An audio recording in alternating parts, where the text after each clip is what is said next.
Hey there, it's been a minute. And you know, when I say a minute, I just mean 2 months. But time travels way slower when you're having fun. Anyway, since the autumn season is upon us, I figure it's time to draw some spooky cat stickers. Though they're not going to be that spooky, I just want to draw cats. And if you think that's boring, then suck it up, Buttercup.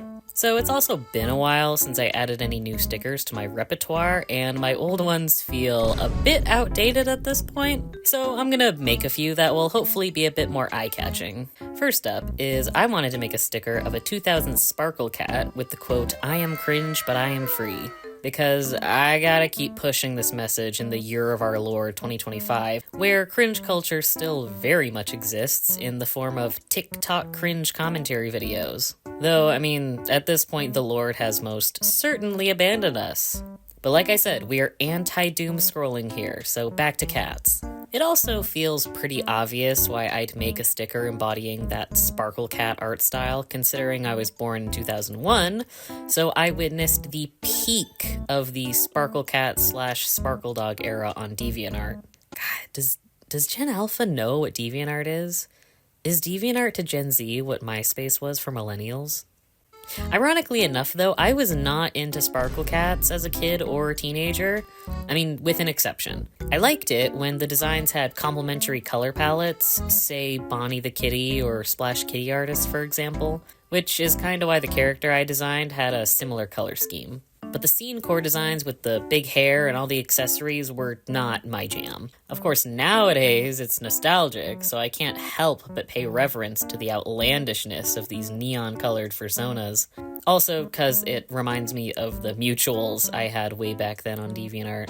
Now, when it came to drawing the sticker itself, of course I had to pull up references from Bonnie, and tried to look through my old DeviantArt account to find anything I had in my favorites. If you've seen my art nowadays, you'd know this is quite a bit away from my comfort zone, aside from the fact that it's a cat, of course. So this was really fun to disregard a lot of my self-imposed art rules, especially since I've grown to admire hyper-cartoony styles and want to take more notes from artists that draw like that, honestly. The contrasting colors were also something fun to play with, but I still feel a bit inexperienced in making bright, bold colors work well together. Typically, I work with earth tones a lot. So I made the color palette primarily greens and blues, since, like I said, Bonnie the Kitty and Splash Kitty Artist had the most appealing fursona designs to me at the time. So I just took notes from the artists that originally inspired me. Plus, in my mind, they were like some of the poster kids of the early Sparkle Cat animation scene.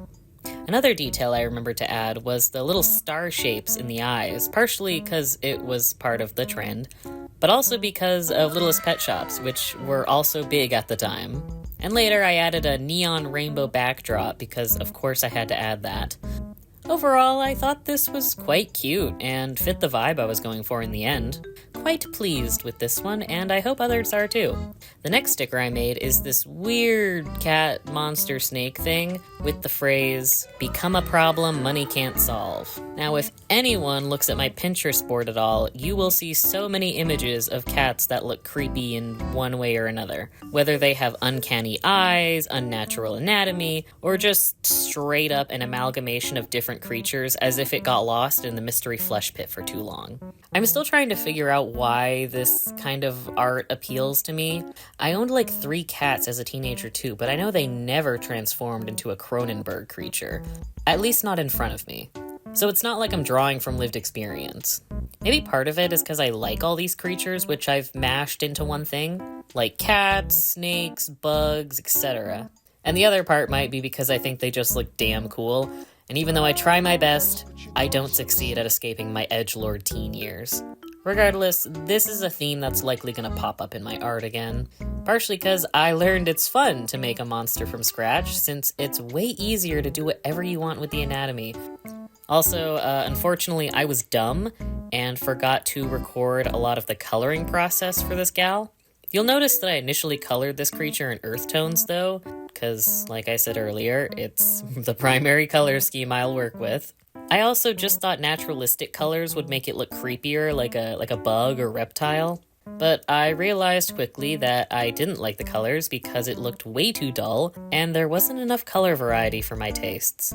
See, I want my stickers to pop so they're really easily seen. But anyway, the only thing you really missed was just me playing with the color sliders on Clip Studio for like 30 minutes.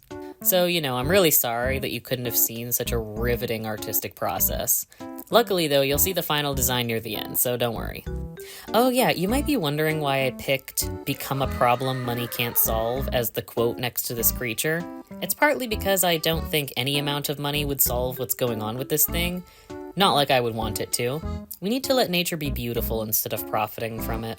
The other part is because I anticipate people seeing her and thinking, wow, that thing sure is a problem indeed. But, she's my adorable problem at the end of the day.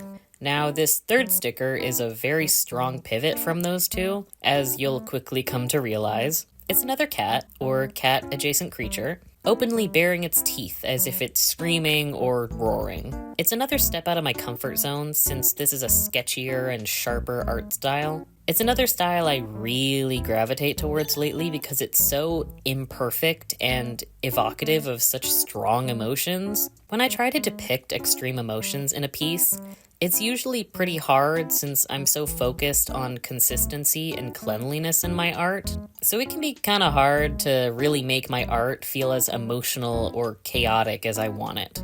So this was a liberating way to draw for once, and I actually liked how the line art came out, despite my inexperience in drawing pointy, screaming cats.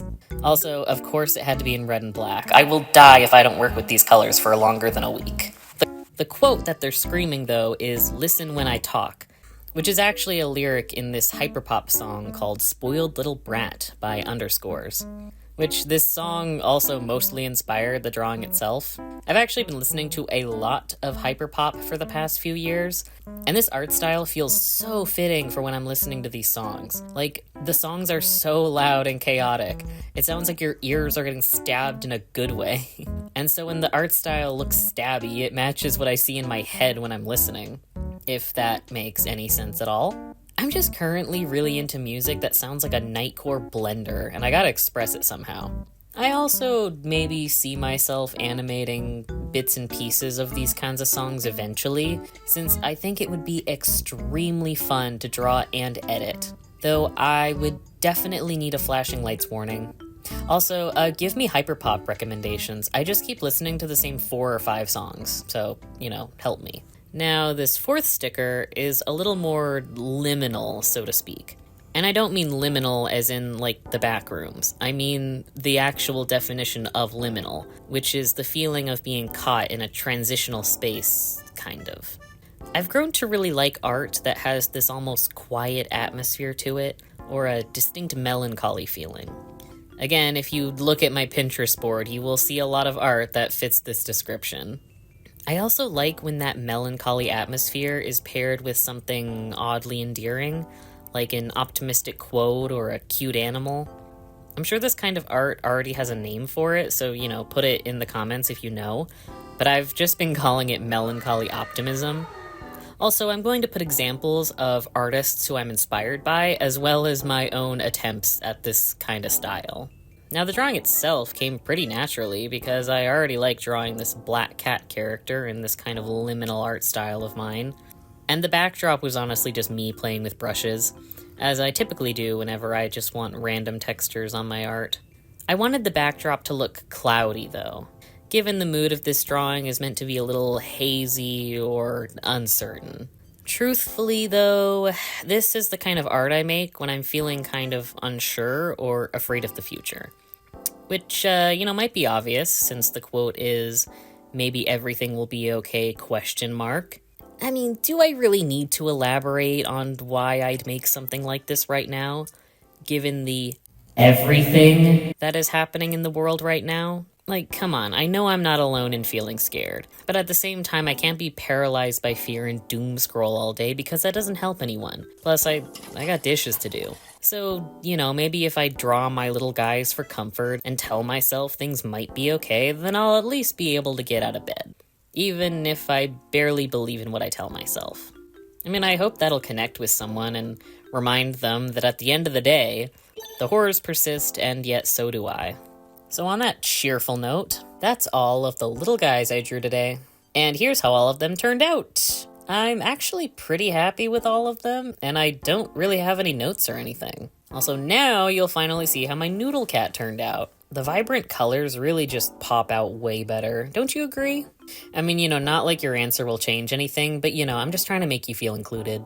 Anyway, this was a nice little diversion from my usual art. It was nice to draw just like simple little doodles as opposed to like big painted pieces. Honestly, every artist should draw a little guy. It's good for your health. Anyway, subscribe or don't. That's all the little guys. That's all the little guys. That's all the little guys. The little. So, that's all the little guys. That's all the little guys I drew today. So, on that cheerful note, that's all the that's all the little guys. So, on that cheerful note, that's all the little. Why can't I pronounce that? So, on that cheerful note, there's all the little. So, on that cheerful note, there's all the little guys. There's all the little guys.